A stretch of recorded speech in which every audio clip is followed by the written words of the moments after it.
우리 바다의 서쪽, 그곳엔 세계적으로 위대한 다리가 완공됐습니다.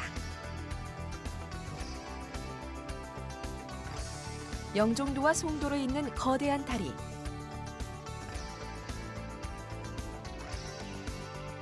약 20km 길이의 인천대교는 서울의 남산에서 관악산까지의 거리만큼 아주 긴 길입니다.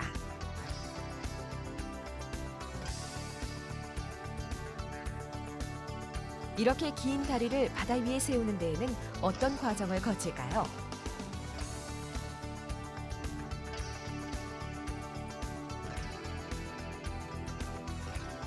인천대교 설계팀이 머리를 맞대고 있습니다. 공사 기간을 단축하기 위한 방법을 세웠습니다. 바로 설계와 시공을 동시에 하는 것이죠.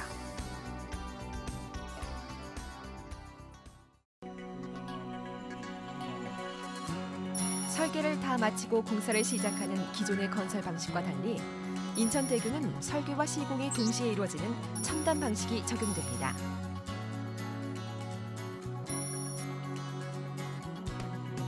또한 건설을 더 빠르게 하기 위해 다리의 동쪽과 서쪽에서 동시에 공사를 시작했습니다. 인천 앞바다는 인천항을 드나드는 선박들의 뱃길입니다. 하루에도 수많은 배들이 지나다니죠.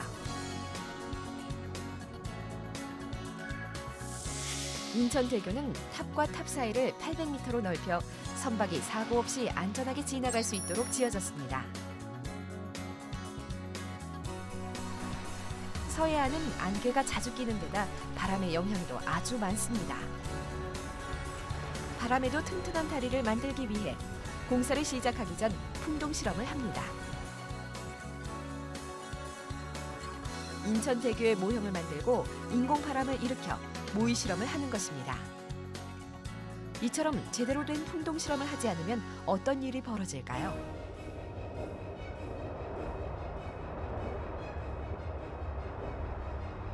미국 서부의 타코마 다리. 바람의 영향을 예상하지 못하고 지어진 이 다리는 인천대교 건설에 많은 교훈을 주었습니다. 완공된 지 4개월 만에 바람의 영향으로 다리가 출렁거립니다.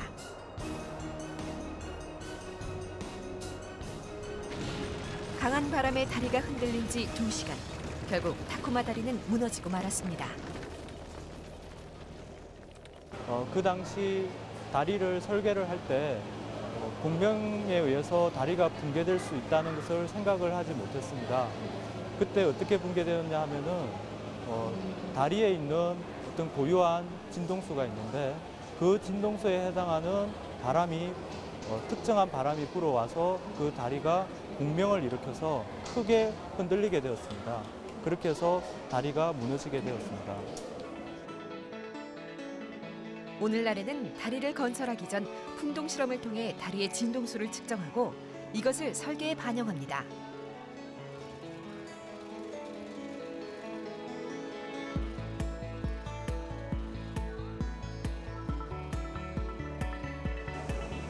인천대교는 사전에 풍동 실험을 거쳐 태풍에 안전하고 강한 지진에도 견딜 수 있도록 설계됐죠.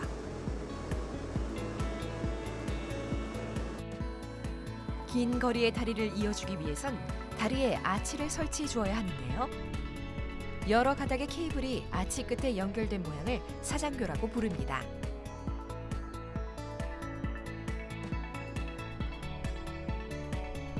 우리나라 최초의 사장교는 진도대교입니다. 울돌목의 거친 물살 때문에 양쪽 해안에 탑을 세우고 케이블에 다리를 묶어 지탱하는 사장교의 모양을 갖추게 된 것이죠.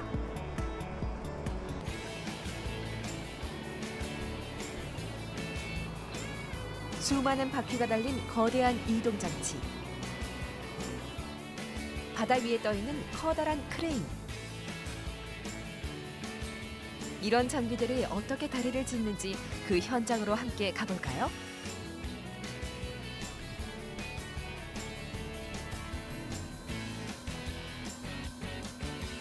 인천에 있는 넓은 작업장.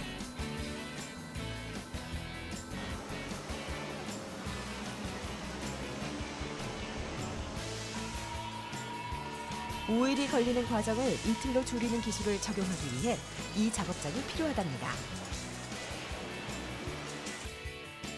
철근망 위에 레미콘 85대 분량의 콘크리트를 붓는 작업을 진행하고 있는데요. 하루가 지나면 열과 습기의 도움으로 16시간 만에 콘크리트가 굳게 됩니다. 이렇게 해서 1,300톤의 큰 블록이 모양을 갖추게 되는 것이죠. 큰 블록을 먼저 살펴봅니다. 이 블록들이 길게 연결되어서 차가 다니는 바닥, 즉 도로 부분을 만들게 됩니다. 다리를 완성하려면 이러한 블록 336개가 필요하다고 하니 다리의 웅장한 크기를 짐작해 볼 수 있겠죠?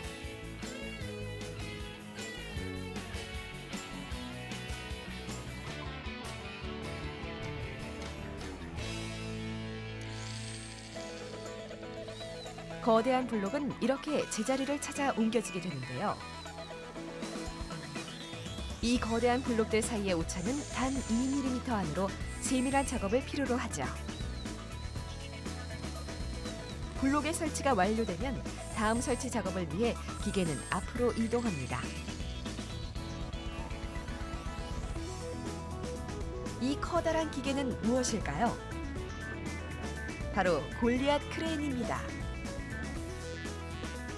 크레인이 미리 만든 대형 블록을 매달고 다리 쪽으로 움직이는데요.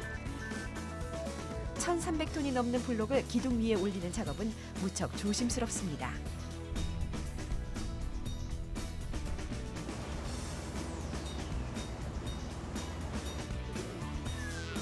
큰 블록을 기둥 위에 올린 후에는 작은 블록을 잇는 작업이 시작됩니다.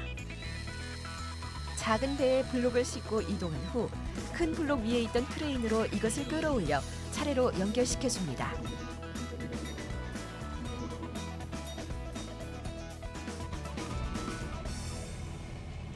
높은 탑을 기준으로 양쪽 아래로 길게 뻗어있는 저것은 무엇일까요?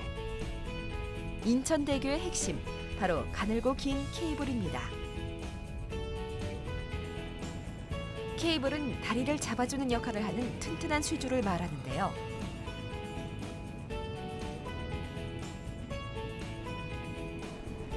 이 거대한 쇠줄은 주탑 꼭대기의 고정 위치에 걸리게 된답니다.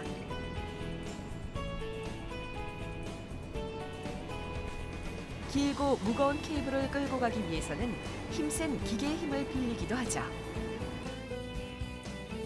이 쇠줄을 하나씩 들여다볼까요? 겉에 작은 홈이 파여 있는데요. 빗물로 인해 케이블에 물길이 생기면 진동이 발생하는데 이 홈이 그걸 막아줍니다. 케이블 한 개는 100가닥 이상의 강선이 한 다발로 묶인 벌집 형태죠.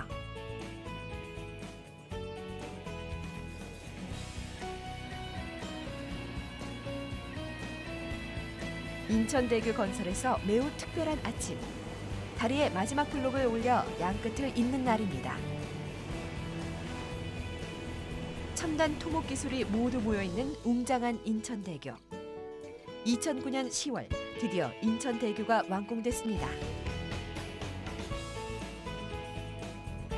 거대한 프로젝트. 다리가 무사히 완공될 수 있었던 것은 자연지형, 구조물이나 바닷속 지형을 측량하는 측량기사, 정밀 측정기사와 설계하고 시공하는 구조공학자와 설계자, 건축했던 건축자가 있었기에 가능했던 것입니다. 세계적으로 할 수 있는 모든 방법은 여기에 다 동원이 됐습니다.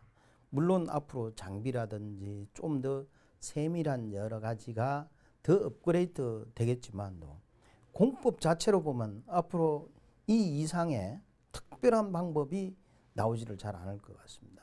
세계 교량 시장에도 한국에 대한 그 위상, 이 부분이 상당히 높아질 거다. 우리나라 바다 위에 우뚝 선 첨단 기술. 세계로 뻗어가는 큰 관문이 될 인천대교의 멋진 모습을 기대해 봅니다.